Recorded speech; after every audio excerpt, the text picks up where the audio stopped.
So it's closing in on the end of summer, right? Which means I'm about to enter a different training block. I've been showing a lot of quick and dead training over the summer because this is typically when I do that naturally. As we close in on summertime, begin the fall season, this is typically when I'll do something called aerobic and anaerobic training, right? The idea being, whereas in the summer, I'm really focused on building my speed, building my explosiveness. This is a season to build my stamina because traditionally, I try to do my recertification exams in the winter, right? So I want to build my stamina and my max strength in this context, typically the fall season, so that in the winter, when it's time for me to do my testing, I can strip down the weight and I'm just feeling good and fresh because I trained a harder block prior, right? I train harder before the test so the test feels easy. So what's going to change? Instead of using the 24 kilogram bell, I'll be using the 32 kilogram bell, right? For those who speak only in pounds, that's fine. That's 53 pounds becomes 70 pounds, right? Because it's a heavier weight, my fatigue point is different. I can do a solid 20 snatches, maybe even up to 30 in one set with the 24. But when it comes to the 70 pound bell, the 32 kilogram bell, I can only do realistically maybe 10 at best. And then I fatigue, right? Because it's meaningfully heavier. It's a nonlinear relationship. So the way this works is I'm going to strip down my volume a lot. I'm going to be doing 4 reps per set instead of 10, right? But at the same time, I'm going to add sets over time. So today is my short day.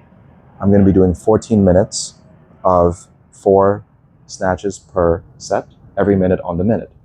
And then as I get more stamina, I'll add more sets. So on my long days, that was Tuesday in this case, I did 20 minutes. Next week, maybe I'll do 24 minutes. Maybe I'll do 30 minutes. You get the idea. Once I can get to about 40, maybe 45 minutes of every minute on the minute snatches at this weight, what I'll do then is I'll strip the time back, right? Instead of going to 40 minutes, I'll go back to 20 minutes. But now I'm going to add more reps per set. So if I was doing 4 reps per set for the first bit until I got to 40 minutes at 4 reps per set, once I get to 40 minutes, I'll go back down to maybe I'll do 6 reps per set and then build it up all over again. The idea being I'm going to do a lot of volume, but distribute it over a larger time course, right? Get my body used to this load again. And then what will happen is when the time comes to strip back down to the 24 kilogram, dude, it's going to it feels like nothing. And that's the point. You notice there's an agility ladder here, right? Because there's this idea of fast and loose recovery, right? Because after your sets, you could just kind of chill out, mess with your phone or whatever, but that gets stiff. So what you try to do between sets is move around enough to keep the body supple, right? And I can do a bunch of like sword drills, stick drills, I can do stuff like that. But for today, I'm keeping it relatively easy. I'm just going to work on some footwork patterns while recovering between sets. And we're going to do that for 14 minutes, and that's the session. So this one's harder to follow along with. It's not really built for that purpose. It's really a demonstration. That being said, if you're one of my guys who knows how to do this style of training, you can see how this connects to the bigger picture of what we do. So without further ado, let me start the timer. I did my warm-up prior to this, just because I was working with some other folks, so I'm not going to warm up again. Resuming your Tabata workout. But ideally, you should warm up somehow before doing this type of training. Let's put this right here. Okay, 4, 3, 2, 1. We're going to go left hand first. Exercise.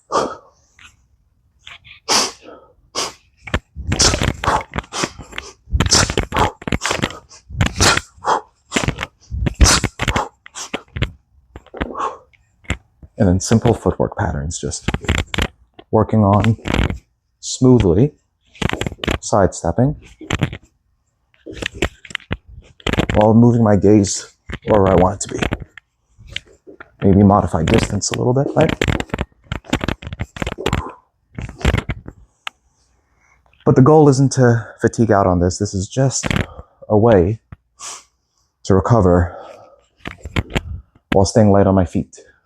Because this could be its own training, right? You could fatigue on this, and that's not the point. The goal is, by the time I hit the next set, I feel good. Adjust this belt. Exercise.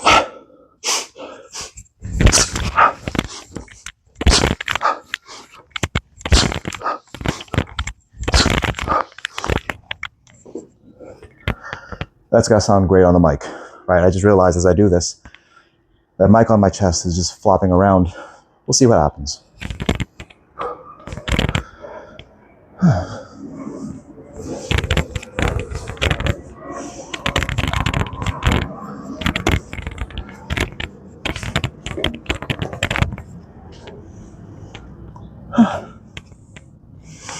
Again, the goal here, the agility ladder is not meant to be there to fatigue. It's just so I don't stand still. This could be anything. You could dance for all I care.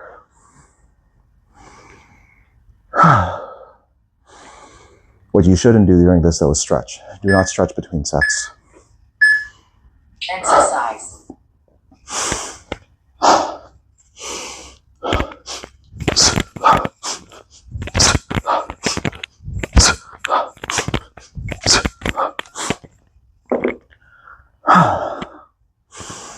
So I've alluded to it multiple times. There's a standard called the 5-minute snatch test, during which you snatch a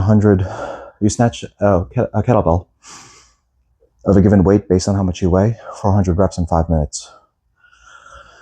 My testing weight is 24 kilograms. So what I do is I get to the point where I can do 100 snatches. It'll take more time, but I want to be able to do 100 snatches at 32 kilograms. So when I go down to 24, the test feels easy compared to what I've been up to. Right? You impose difficulty ahead of time. Exercise.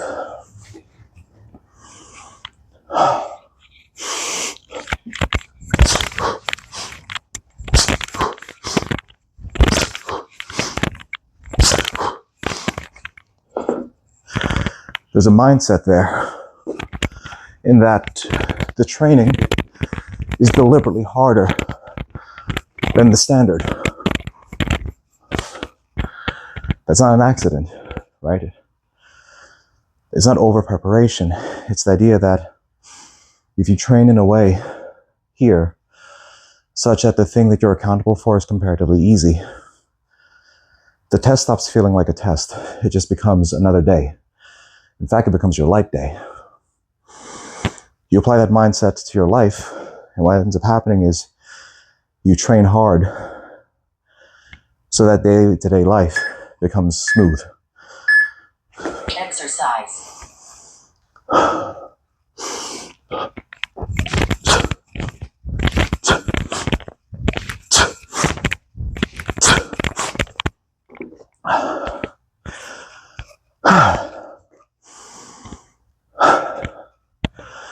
So instead of doing my agility work for a little bit, I'm just going to shake out these arms. Talk a little bit less this time. Make sure that I'm breathing enough. Because typically, I do this in silence. All right, I'll put on some lo-fi, throw some tribe, like whatever, throw some music. And then I'll just dial in and focus, not talk.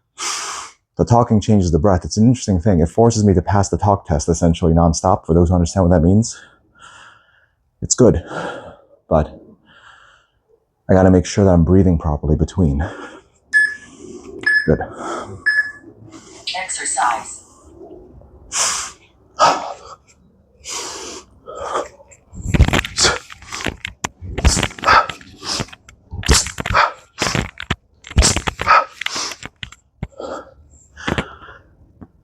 It's a weird thing. Even though I'm using more weight, which ultimately means I need more power. If you've seen the other sessions, you could tell this is a more relaxed pace.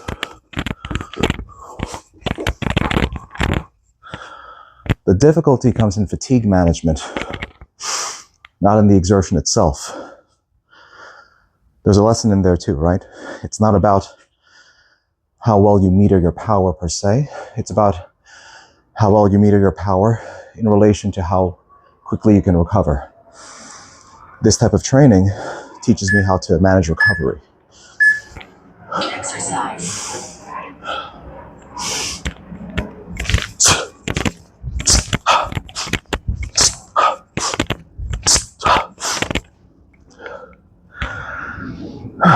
recovery is not something we really focus on too much in this part of the culture, right? Like, we have a good work hard culture. We have a good commitment and grind and sacrifice and all that, right? But there's another half to that, because oddly enough, the training doesn't make you strong.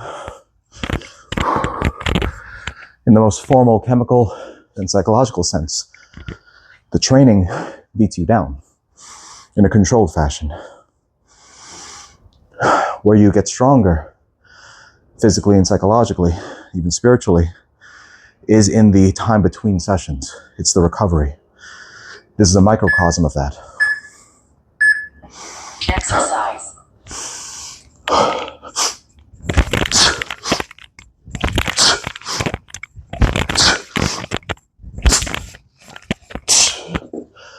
I'm forced to exert hard for a short period, very short, right? 15 seconds in this case, and then spend a decent amount of time making sure I'm ready for the next exertion. It's 14 minutes? Each set's a minute. It's a microcosm of a day, right? Exert and recover. Poetically speaking, we're simulating 2 weeks of life, I guess, right? Or is that too far? The work recovery ratio is different in real life, right? It's not 15 seconds to 45. For a lot of us, it's 50-50, 70-30 in favor of active. A lot of folks don't get time to recover, and it's a shame. Exercise.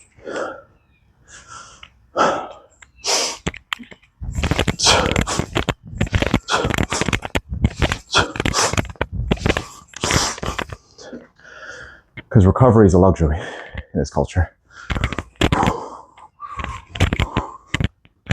It shouldn't be, but it doesn't change the fact that it is.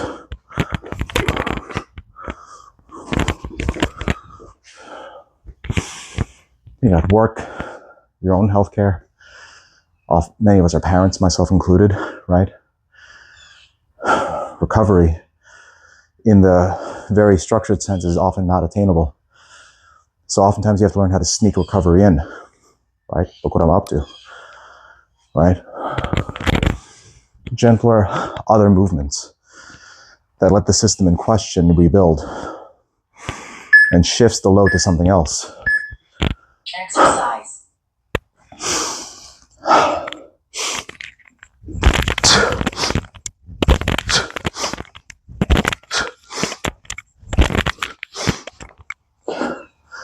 That's why I like the idea of fatigue management being the case as much as recovery.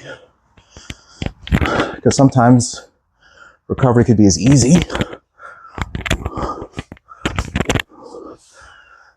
as actual rest and sleep. Sometimes recovery means shifting the load somewhere else, right? That could be a different part of your body. That could be a different responsibility, a different mental state. For those with people, that could be another person, right? Someone to lean on when you're not strong. There's a song, right?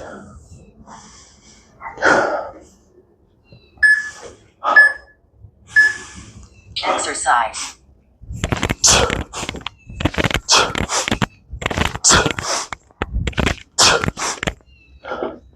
But notice, as I do these drills, I have to keep moving. That's the point.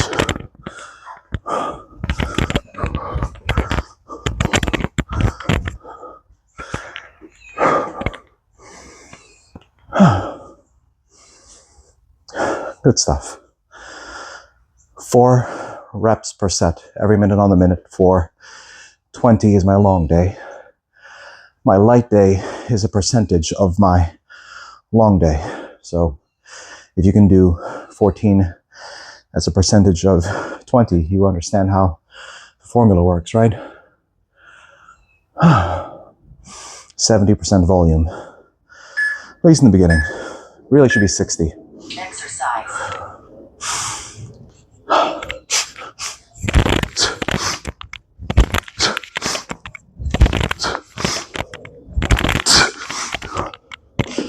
And you go until you fatigue out, not in terms of safety, but in skill. Once you get to the fatigue point where you cannot maintain proper technique in the exercise in question, that's the stop point. You don't push to unsafety here, at least not here. So Tuesday, I reached for 20. The week before that, it was 18. All right, next week, if the weekend goes well, I'll push for maybe 24. But if 24 feels really good that day, I might let it run all the way to 30. But I'll definitely stop at 30. Give the body time to marinate. Because exercise,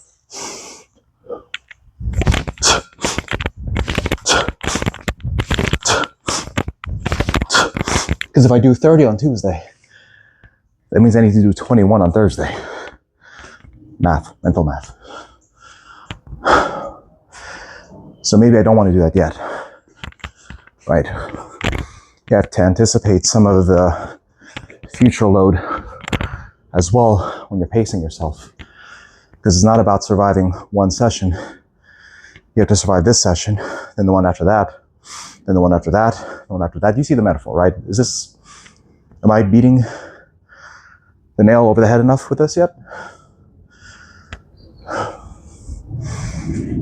Hey, look at that. It's already been 14 minutes. This is the last set. See? Not so bad. Light day. After this, we're going to cool down to some mobility and call it a day. I got to see patients after this.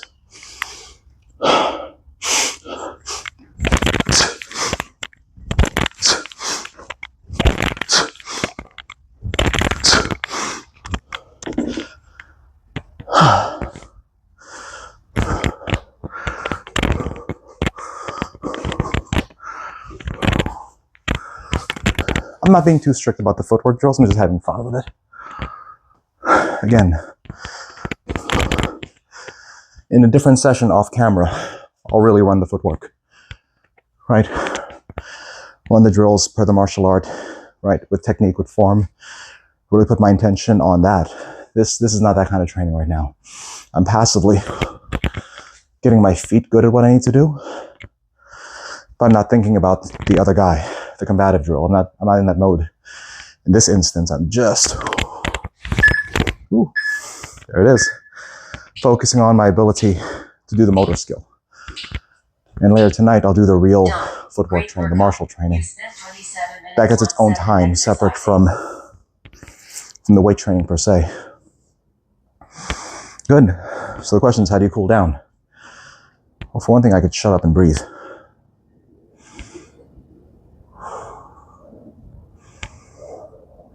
And then because this was a very extension dominant hip skill, right? What I don't want to do is sit down, get my hip flexors too tight, because that'll compromise the back.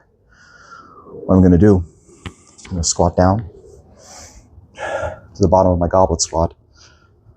It's not really a goblet anymore, right? Because there's no goblet. Wedge those elbows inside.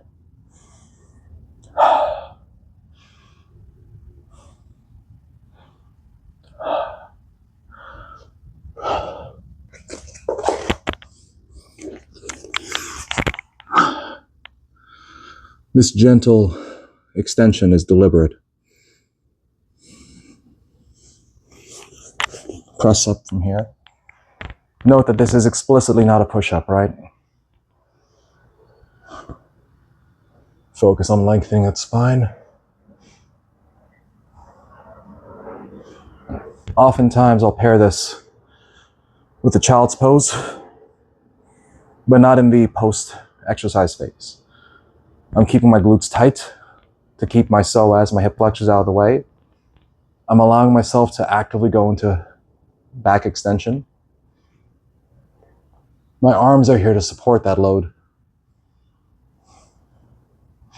For those who see some dancers move, they don't even need their arms. I'm not that cool yet. It's fine.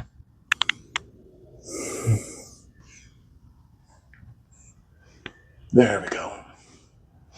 I'm trying to drive my ASIS, as in the front of my pelvis, into the floor. Clench my glutes tight. and bend back over myself.